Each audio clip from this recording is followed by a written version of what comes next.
everyone, it's Shel C from PaperOcotilloStudio. Today I'm sharing with you artist trading cards. Again, we're doing the artist trading card a day in June 2022. This is something we do each year in June. Brought to you by Art Joy of Sharing Art Community on Facebook. If you haven't joined our group yet, just come on over. We have a couple challenges every month, not usually daily challenges, but a couple challenges for the whole month. And we encourage participation. It's a positive group where nobody criticizes or fights.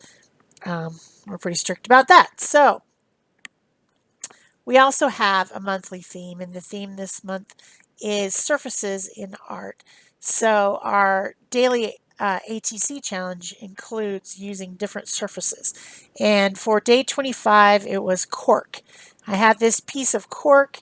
I think it's from a bulletin board, maybe. I think I made some bulletin boards, actually. This was a long time ago, but I made like little note boards for some people using cardstock and stamps, and I put this on so that you could poke.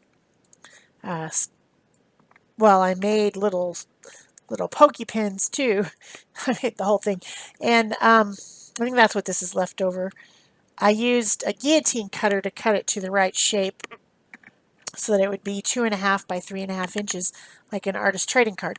But I decided I wanted to make something more dimensional, and I decided to make a shaker card, which means it has stuff inside of it that can shake around.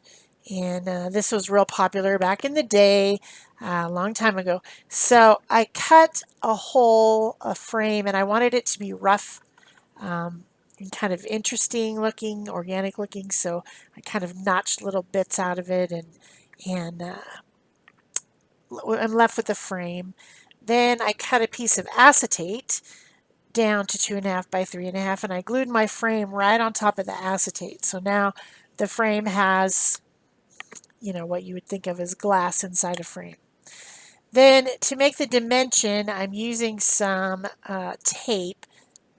This is a Scotch brand tape, and it's used for carpet, I believe. I believe it's carpet tape, but it's foam. It's, foamy with sticky on either side. So I stick it down, and then I'll peel the other side off, and it makes kind of like a little enclosed box inside there. The piece of paper that I put behind there, that is from a year-long tear-off calendar that I bought this year from a group of different artists. I forget to tear it off. It has one for every day, but I thought that this one was really cool, and I decided to put it as my background. So basically, this ATC is all about assembly. I'm just assembling different things that I find around my stash and making them into something fun. So I had these things called fragments. They're like chunky glitter, but they're not shiny. I don't even know why I have them, to be honest. I don't know. But I put 3 different colors in there because this is kind of a more natural colors, with the cork. Nothing shiny on it, so it doesn't make sense to make shiny things inside. It would just be better to put this kind of flat colored confetti stuff. I don't know what it is. I really don't. I also put a cork die cut sticker in there that came in a pack of stuff. I found that to put in there. So it's now like all those little moving parts in there are attached inside of a box, so they can't get out.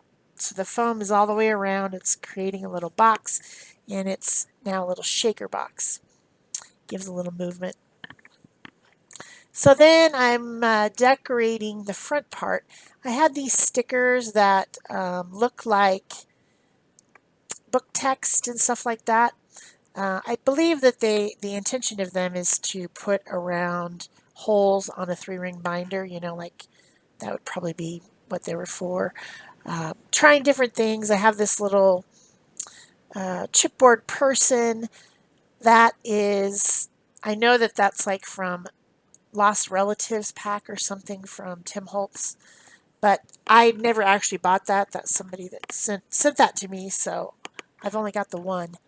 I think I had a couple, and I've used other ones. Someone sent them to me. And I'm just trying to figure out how I want to do it. Do I want other things? What do I want? And I decided to grab a little piece of painted paper that's similar to the color of the background, kind of a teal. I like the combination of that teal turquoise color with the brown color from the cork. So I think it's a good combo. So I put these little, whatever they are, stickers around. Then I put down this piece of painted paper, and that kind of gives a little bit of a highlight to this little man. Of course, in June, I believe we have Father's Day, so this is my nod to Father's Day. ATC. I believe it was on the 19th, but I did something different. So this is now the 25th. But anyway, nod to Father's Day. It's a little man.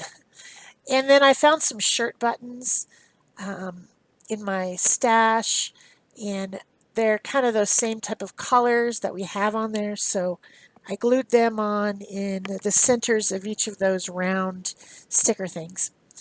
And I just thought they added something, a little bit of color to the front of the shaker box, and also those type of buttons are usually on men's shirts, right? So more guy stuff. I don't have a lot of guy stuff, but that's what I have. So that's all glued together. I just need a sticker or something on there to balance on the right hand side. So I decided to use a black sticker from a Tim Holtz thing, and it just says life is good. And it gives a little bit of a balance and grounding to the composition. So that's day 25's ATC. It's pretty dimensional. I guess I grabbed some ink and went around the outside edge just to finish it off. A dark brown archival ink. So yeah, it's fun. You can shake it. It makes noise if you shake it. And stuff moves around inside. So there you go. It was extremely hard to photograph it because the acetate reflects the camera, as you can see. So I was having some trouble photographing it, but here's some pictures, some close-ups of that day 25 cork.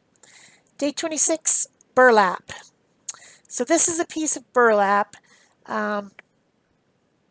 Some of the journals that you purchase, I think it's the, is it the Dina Wakley one?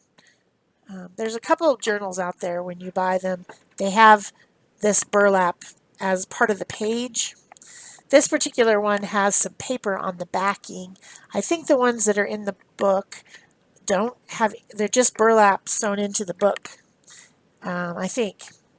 I don't actually have one of those journals, but so, what do you do with a burlap page? It's weird. But I used to demonstrate for canvas court brands, and I have a lot of different colors of burlap with this paper backing. And so I think that this is a piece of one of those. Cut it on a guillotine cutter down to 3.5 by 2.5. I thought it was kind of floppy, so I glued it to a watercolor card. That's the same thing I did with the other one. That cork was too floppy. Well, I ended up gluing it to acetate, but it does have a back of watercolor paper, the 300-pound watercolor paper. And burlap, I mean, all I can think of is like burlap sacks. I just, it doesn't inspire me. It seems like a fall thing. So I decided, well, if all I can think of is something fall, I'm going to do something fall. So I grabbed some different scraps. I have had a scrap of denim printed scrapbooking paper, had some other little painty scraps, and I decided to do a little teeny tiny paper piecing with cut scarecrow because fall. That's all I could think of.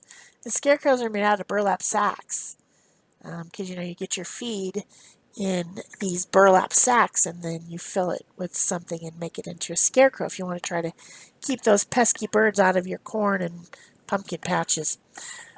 So yeah, that's my story. I'm sticking to it. So just cutting out different little scraps of paper. That's some grid paper that has a brown grid on it. These are so tiny, so tiny. It was tricky to cut it. But I do like to do paper piece and collage, so this is something that's in my wheelhouse, of course. Kind of fun, kind of different. I've got a piece of brown. I've got some other pieces of brown. I'm going to make some boots. I'm going to make a hat. Um, you know, all the things that, all the old clothes that a scarecrow would be made out of. And of course, you stitch a face onto him with some yarn, so he has a face. And yeah, scarecrows, fun. Also, kind of, I have like a scarecrow costume that I've worn a few times for Halloween, so it's also, you know, could be a Halloween thing. Because I did put some pumpkins on. Either way, I know it's hot. I know it's summertime. I know it's the middle of June. But I made a fall card. So I couldn't think of anything else.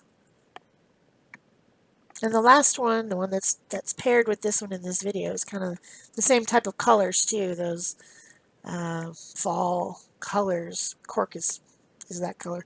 I could have painted the cork if I wanted to. I decided to do something different. I don't know. You just wing it. You go into your space, your creative space, and you make something. And that's what I did. I made something. Happens to be fall. I did put some white gesso on the burlap and made kind of a lighter area. It was strange painting gesso over burlap, but it kind of highlights the texture of it, so you really get an idea that it is a burlap texture. Cut out a couple pumpkins out of different painty scraps. I cut a pole to mount my scarecrow on because, you know, they don't just stand there on their own. They would collapse. So you have to have a wooden frame. And then I'm just gluing the whole thing together. I tacked all the little pieces together with some glue stick, and then I'm gluing it on the card with this art glitter glue that I've been using all month. And I think it's a good glue, so it has a nice fine tip. And I even have a little attachment that I could make it an even finer tip. But I haven't done it yet because this seems to be working fine. Fine, haha, get it? Cut out a couple little leaves and some stems for my pumpkins.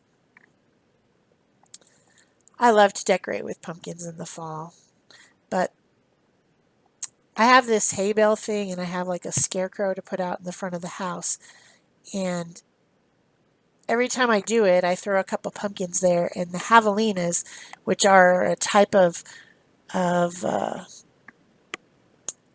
it's kind of like a wild boar, but I don't think they're related actually. They're these weird, stinky, blind, pig-looking things that live in the wash behind my house, and they like to eat pumpkins. They also like to eat flowers. The first time I moved here, in the fall, I put out some beautiful chrysanthemums, you know, to decorate the front of the house on the porch and stuff. They came and ate them the first night they were out there, so I can only decorate either in the backyard or inside the house and not the front because of those pesky critters. They're a little bit fun to watch, but they're pesky. They like to eat stuff. And they eat the desert plants. They have no problem with that. But if you put out something fresh and yummy like a pumpkin or a chrysanthemum, they're all over that. So now this is some embroidery floss. There we go. That's what it's called. Embroidery floss. And I wanted it to look like straw because usually scarecrows are stuffed with straw and they've got it coming out, you know, their arms and out the undershirt of their under their shirt and in their boots. You can see the straw coming out.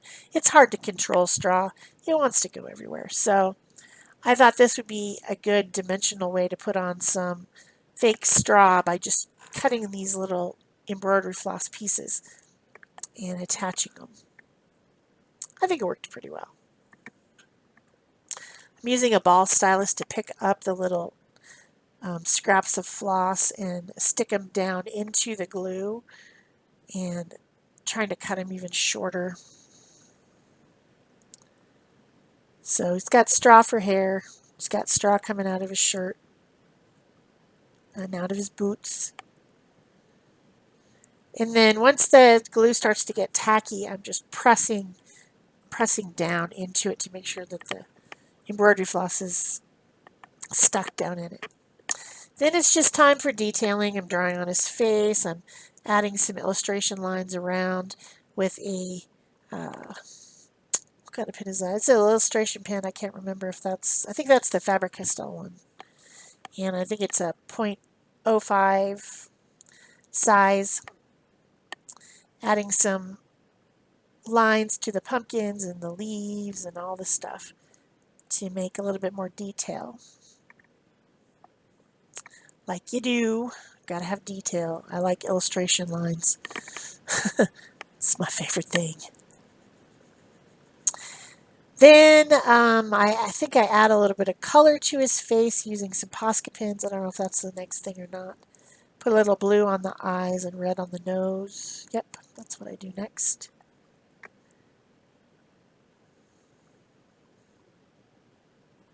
Then I decide I need some shading around the outside of it because it's still looking pretty not integrated. You know, when I make something like this, I want it to appear as if it was part of the paper, even though this isn't paper, it's burlap.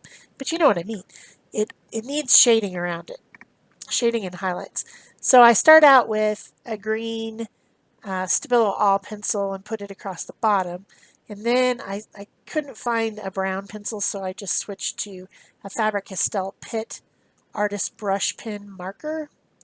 And I've got my water brush to blend, and I'm just adding a lot of shadow all around everything. Then I come back in with my Posca pen, which is an acrylic paint pen, and add highlights. Because if you do shadows, you should do highlights. This really does something to finish what you're doing. It makes it look so much better. Everyone should do shadows and highlights on their stuff when you're assembling stuff. Whether it's, you know, this type of collage or whether you're just sticking things together, you should do shadow and highlights. In fact, on that first one, I should have put a shadow around the man, but I decided to put a piece of paper there instead. But I still could have put a shadow. Woulda, coulda, shoulda. Then I decide he needs a little bird on his shoulder. So I cut out a little black crow, put him on there, add some highlights, give him an eyeball and a beak. And then all that's left to do is add some words on the left-hand side for balance. I decide to use the black stickers again from the Tim Holtz Alterations pack. This one is the one that has seasonal stuff in it. So I kind of pick Halloween and pumpkin picking season as the stickers that I use. And I make a stack of stickers on the left, and that balances out the card. So I hope you guys have been enjoying all these artist trading cards each month. It's almost the end. We've only got a few more to do, 27, 28, 29, and 30. No, I already did 27, never mind, that was in the hop. So 28, 29, and 30 is all that's left to do. So I hope you guys have joined us. I hope you've enjoyed it. Be sure to leave me a thumbs up, a comment, a question, subscribe if you haven't already. And of course, you can always join my channel membership for $1.99 a month. That's less than a coffee. And you get exclusive real-time teaching content on the 15th. That's only for members. That's it for me. Thanks. Bye-bye.